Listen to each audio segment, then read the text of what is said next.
ಸಂವಿಧಾನ ಪರ ಭೀಮಾ ನಡಿಗೆ ಜಾಥಾ ಈ5 ನ್ಯೂಸ್ಗೆ ಸ್ವಾಗತ. ಪಥಚಲನೆ ನೆಪದಲ್ಲಿ ಕೈಯಲ್ಲಿ ದೊಣ್ಣೆಗಳನ್ನು ಹಿಡಿದು ಬೆದರಿಸುವ ನಿಟ್ಟಿನಲ್ಲಿ ಪಥಚಲನೆ ಮಾಡುವುದನ್ನು ವಿರೋಧಿಸಿ ಸಚಿವ ಪ್ರಿಯಾಂಕ್ ಖರ್ಗೆ ಅವರಿಗೆ ಕೋಮುವಾದಿ ಸಂಘಟನೆಗಳ ಹಿಂಬಾಲಕರು ದುಷ್ಟ ಮನಸ್ಸಿನವರು ಕರೆ ಮಾಡಿ ಬೆದರಿಸುವ ಕೆಲಸ ಮಾಡುತ್ತಿದ್ದಾರೆ. ಇದನ್ನು ನಿಲ್ಲಿಸಬೇಕು ಅಂತ ವಕೀಲ ಪುಟ್ಟರಾಜು ತಿಳಿಸಿದರು. ಹುಣಸೂರು ನಗರದ ಸಂವಿಧಾನ ಸರ್ಕಲ್ ಬಳಿ ಪ್ರಗತಿಪರ ಸಂಘಟನೆಗಳು ಸೇರಿ ಸಂವಿಧಾನ ಪರ ಭೀಮಾ ನಡಿಗೆ ಕಾರ್ಯಕ್ರಮದಲ್ಲಿ ಭಾಗವಹಿಸಿ ಮಾತನಾಡಿದರು. ಈ ಸಂದರ್ಭದಲ್ಲಿ ಸಿಪಿಎಂ ಬಸವರಾಜು, ವರದರಾಜು, ಮಹದೇವಮ್ಮ, ಮುದಾಸಿರ್, ರಾಜು, ಡೇವಿಡ್ ಹಾಗೂ ಶಿವರಾಜು ಸೇರಿದಂತೆ ಹಲವು ಮುಖಂಡರು ಹಾಜರಿದ್ದರು. ಪ್ರಿಯಾಂಕ ಖರ್ಗೆ ಪರ ನಾವಿದ್ದೇವೆ, ಪ್ರಿಯಾಂಕ ಖರ್ಗೆ ಪರ ನಾವಿದ್ದೇವೆ. ಆರ್ಎಸ್ಎಸ್ನ ಕೊಟ್ಟು ಬೆದರಿಕೆಗೆ ಜಗ್ಗುವುದಿಲ್ಲ, ಆರ್ಎಸ್ಎಸ್ನ ಕೊಟ್ಟು ಬೆದರಿಕೆಗೆ ಜಗ್ಗುವುದಿಲ್ಲ. ಆರ್ಎಸ್ಎಸ್ ರಾಜ್ಯದಲ್ಲಿ ನಡೆಯುತ್ತಿರುವಂತಹ ಇತ್ತೀಚೆಗೆ ನಡೆಯುತ್ತಿರುವಂತಹ ಘಟನೆಗಳನ್ನು ಖಂಡಿಸುವ ಸಲುವಾಗಿ ಏನು ಪ್ರಜಾಪ್ರಭುತ್ವ ವ್ಯವಸ್ಥೆಗೆ ವಿರುದ್ಧವಾದಂತಹ ನಡೆಯನ್ನು ಅನುಸರಿಸಿರುವಂತಹ ಆರ್ಎಸ್ಎಸ್ ಸಂಘಟನೆ ಅಥವಾ ಇನ್ನು ಯಾವುದೇ ಇತರ ಸಂಘಟನೆಗಳು ಸಾರ್ವಜನಿಕವಾಗಿ ಇರುವಂತಹ ಸ್ಥಳಗಳಲ್ಲಿ ಯಾವುದೇ ಒಂದು ಕಾರ್ಯಕ್ರಮಗಳನ್ನ ಮಾಡಬೇಕು ಅಂತ ಹೇಳಿದ್ರೆ ಅದು ಸರ್ಕಾರದಿಂದ ಅನುಮತಿ ಪಡೆದು ನಡೆಸಿದ್ರೆ ಉತ್ತಮ ಆಗ್ತದೆ ಅಂತ ಹೇಳುವ ಒಂದು ಪ್ರಿಯಾಂಕ ಖರ್ಗೆ ಅವರ ಒಂದು ಸರ್ಕಾರಕ್ಕೆ ಲೆಟರ್ನ ಬರೆದಂತ ವಿಚಾರವಾಗಿ ಇವತ್ತು ಹಲವಾರು ಹೇಳಿಕೆಗಳು ದೇಶವ್ಯಾಪಿ ರಾಜ್ಯವ್ಯಾಪಿ ಪ್ರಚಲಿತದಲ್ಲಿದೆ. ಅವರು ಮಾಡಿದ್ದಾದ್ರೂ ಏನು ಆರ್ಎಸ್ಎಸ್ ಸಂಘಟನೆ ಇವತ್ತು ಸಂವಿಧಾನಾತ್ಮಕವಾಗಿ ಸಂವಿಧಾನ ಏನ್ ಹೇಳ್ತದೆ ಅಂತ ಹೇಳಿದ್ರೆ ಸಂವಿಧಾನದಲ್ಲಿರುವಂತದ್ದು ಯಾವುದೇ ವ್ಯಕ್ತಿ ಭಯ ಉಂಟು ಮಾಡುವಂತ ವೆಪನ್ಗಳನ್ನ ಕೈಲಿ ಇಟ್ಕೊಂಡು ಓಡಾಡಬಾರ್ದು ಅಂತೇಳಿ. ಆದ್ರೆ ಇವರು ಪಥಸಂಚಲನದ ನೆಪದಲ್ಲಿ ವಿವಿಧ ಆಕಾರಗಳನ್ನ ಪ್ರದರ್ಶಿಸುತ್ತಾ ಕೈಯಲ್ಲಿ ದೊಣ್ಣೆಗಳನ್ನ ಇಟ್ಕೊಂಡು ಬೆದರಿಸುವ ನಿಟ್ಟಿನಲ್ಲಿ ಏನು ಪಥಸಂಚಲನ ಮಾಡ್ತಾರೋ ಇದನ್ನೆಲ್ಲ ವಿರೋಧ ಮಾಡಿದಂತ ಪ್ರಿಯಾಂಕ ಖರ್ಗೆ ಅವರಿಗೆ ಹಲವಾರು ಈ ಕೋಮುವಾದಿ ಸಂಘಟನೆಗಳ ಹಿಂಬಾಲಕರಾಗಿರುವಂತವರು, ದುಷ್ಟ ಮನಸ್ಥಿತಿ ಇರುವಂತವರು ಅವ್ರಿಗೆ ಫೋನ್ನ ಕರೆ ಮಾಡುವುದರ ಮುಖಾಂತರ ಕೊಲೆ ಬೆದರಿಕೆಗಳನ್ನ ಹಾಕುವಂಥದ್ದು ಅಥವಾ ಅವ್ರಿಗೆ ಬೆದರಿಸುವಂತ ಕೆಲಸಗಳನ್ನ ಏನ್ ಮಾಡ್ತಾ ಇದ್ರೆ ಈ ಕೂಡಲೇ ನಿಲ್ಲಿಸಬೇಕಾಗ್ತದೆ. ಏನು ಅವ್ರು ಕೊಟ್ಟಿರುವಂತ ಹೇಳಿಕೆ ಏನು, ಅವ್ರು ಕೇಳಂತ ಪ್ರಶ್ನೆಗಳಿಗೆ ಆನ್ಸರ್ ಮಾಡೋಂಥ ತಾಕತ್ತಿಲ್ಲ ಅವ್ರಿಗೆ. ಪ್ರಿಯಾಂಕ ಖರ್ಗೆ ಅವ್ರು ಕೇಳ್ತಾ ಇರೋದೇನು, ನಿಮ್ಮ ಸಂಘಟನೆ ನೋಂದಣಿಯಾಗಿದ್ರೆ ದಯಮಾಡಿ ನೋಂದಣಿಯ ದಾಖಲಾತಿಗಳನ್ನ ಪ್ರಚಾರ ಮಾಡಿ ಅಥವಾ ನನ್ನ ಮಕ್ಕಳ ಮೇಲೆ ಎಸ್ಬಿಡಿ, ನಾನು ಸುಮ್ಮನಾಗ್ಬಿಡ್ತೀನಿ ಅಂತ ಹೇಳ್ತಾರೆ. ಇವ್ರಿಗೆ ತಾಕತ್ತಿದ್ರೆ ಅವ್ರಿಗೇನಾರು ಆ ಒಂದು ಸಂಘಟನೆ ನೋಂದಣಿ ಆಗಿದ್ರೆ ಆ ನೋಂದಣಿ ಆದಂತ ಸಂಘಟನೆ ಪತ್ರವನ್ನ ಇವ್ರ ಮಕ್ಕಳ ಮೇಲೆ ಎಸಿಬೋದಿತ್ತು. ಅದನ್ನ ಮಾಡ್ತಾ ಇಲ್ಲ. ಹೋಗಿ ಚುಚ್ಚಿ ಅಥವಾ ತೋರಿಸಿ ಅಂತ ಯಾವುದೇ ಬಿಜೆಪಿ ನಾಯಕರ ಮುಖಂಡ ಇಲ್ಲ, ಯಾವನೇ ಬಿಜೆಪಿ ನಾಯಕರ ಮುಖಂಡ ಕತೆ ಹಿಡ್ಕೊಂಡು ಓಡಾಡ್ತಾ ಇಲ್ಲ, ಯಾವುದೇ ಬಿಜೆಪಿ ನಾಯಕನ ಮುಖಂಡ ಬಾವುಟ ಹಿಡ್ಕೊಂಡು ಧಿಕ್ಕಾರ ಹೋಗ್ತಾ ಇಲ್ಲ.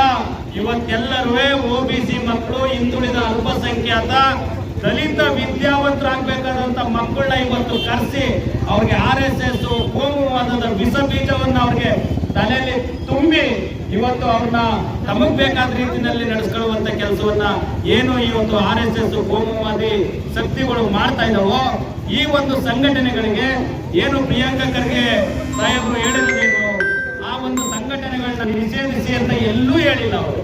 ಆದ್ರೆ ಅವ್ರು ಹೇಳಿರೋದು ಇಷ್ಟೇ, ಅನ್ನೋದೊಂದು ಬಿಟ್ರೆ ಅವರು ಎಲ್ಲಿ ನಿಷೇಧ ಮಾಡಿ ಅಂತ ಹೇಳ್ತಿಲ್ಲ. ಯಾವುದೇ ಲೆಕ್ಕಾಚಾರ ಕೊಡಿ ಅಂತ ಹೇಳ್ತಾರೆ, ಕೊಡ್ತಾ ಇಲ್ಲ. ಇಷ್ಟೊಂದು ಕೋಟಿ 700 ಕೋಟಿ ವೆಚ್ಚದಲ್ಲಿ ಭವನಗಳನ್ನ ನಿರ್ಮಾಣ ಆಗ್ತಾ ಇದೆ. ಪ್ರಿಯಾಂಕ ಖರ್ಗೆ ಅವ್ರು ಕೇಳಿರೋದೇನಪ್ಪ, ನಿಮ್ಗೆ ಎಲ್ಲಿಂದ ದುಡ್ಡು ಬರ್ತೈತೆ ಹೇಳ್ಬಿಡ್ರಿ ಅಂತ ಹೇಳ್ತವ್ರೆ. ಅದನ್ನ ಹೇಳ್ತಾ ಇಲ್ಲ. ಅದು ಬಿಟ್ಟು ಬೇರೆ ಬೇರೆ ವಿಚಾರನ ಡೈವರ್ಟ್ ಮಾಡ್ಕೊಂಡು ಇವತ್ತೇನು ಮಾಡ್ತಾ ಇದಾರೋ ಇದು ಹೆಚ್ಚು ದಿನ ನಡೆಯೋದಿಲ್ಲ. ದಲಿತರು, ಒಬಿಸಿ, ಹಿಂದುಳಿದ ಅಲ್ಪಸಂಖ್ಯಾತ ಎಲ್ಲ ಜನಗಳು ಇವತ್ತು ಎಚ್ಚರವಾಗಿದ್ದಾರೆ.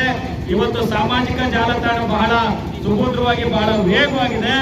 ಆದ್ರೆ ಅದರಲ್ಲಿ ತಲುಪುವಂತ ಮೆಸೇಜ್ಗಳು ಅವ್ರು ಏನು ಅಂದ್ರೆ ಶಾಂತಿಯಿಂದ ನೋಡ್ತಾ ಇದ್ದಾರೆ ಏನಾಗ್ತದೆ ಅಂತ. ನೀವು ಇನ್ನೂ ಬುದ್ಧಿ ಕಲ್ತ್ಕೊಂಡಿದ್ದೇನೆ, ನೀವು ಪ್ರಿಯಾಂಕ ಖರ್ಗೆ ಅವರಲ್ಲಿ ಕ್ಷಮೆ ಕೇಳಲಿಲ್ಲ ಅಂತ ಹೇಳಿದ್ರೆ ಮುಂದೆ ಅವರೆಲ್ಲ ಸಿಡ್ದಿದ್ರೆ ನಿಮ್ಗೆ ಈಗ ಆಲ್ರೆಡಿ ನಿಮ್ಗೆ ಯಾವುದೇ ನೋಂದಣಿ ಆಗಿಲ್ಲ, ಅಡ್ರೆಸ್ ಇಲ್ಲ ನಿಮ್ ಸಂಘಟನೆಗೆ.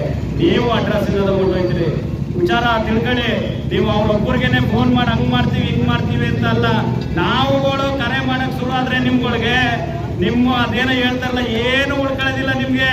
ಮನೇಲಿ ನಿಮ್ದೇ ನಿಮ್ ಹೆಂಡತಿ ಮಕ್ಳ ಜೊತೆ ಮನೆ ಕಳಕ್ಕಾಗಲ್ಲ, ನಿಮ್ ಕೆಲಸ ಕಾರ್ಯಗಳು ಹೋಗಕ್ಕಾಗಲ್ಲ, ಆ ರೀತಿ ಕರೆಗಳು ಬರ್ತವೆ.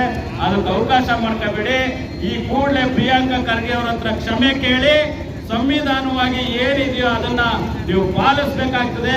ಪಾಲಿಸದೇ ಇದ್ರೆ ಈ ದೇಶ ಬಿಟ್ಟು ತೊಲಗಿ ಅಂತ ಹೇಳ್ತಾ ಏನು ಈ ಸಂಘಟನೆ ಇವತ್ತೆಲ್ಲ ನಾವೆಲ್ಲ ಸೇರ್ಕೊಂಡಿದ್ದು ಈ ಒಂದು ಪ್ರತಿಭಟನೆಯನ್ನ ಮಾಡಿದ್ವಿ ಭೀಮನಡಿಗೆ ಕಾರ್ಯಕ್ರಮವನ್ನ.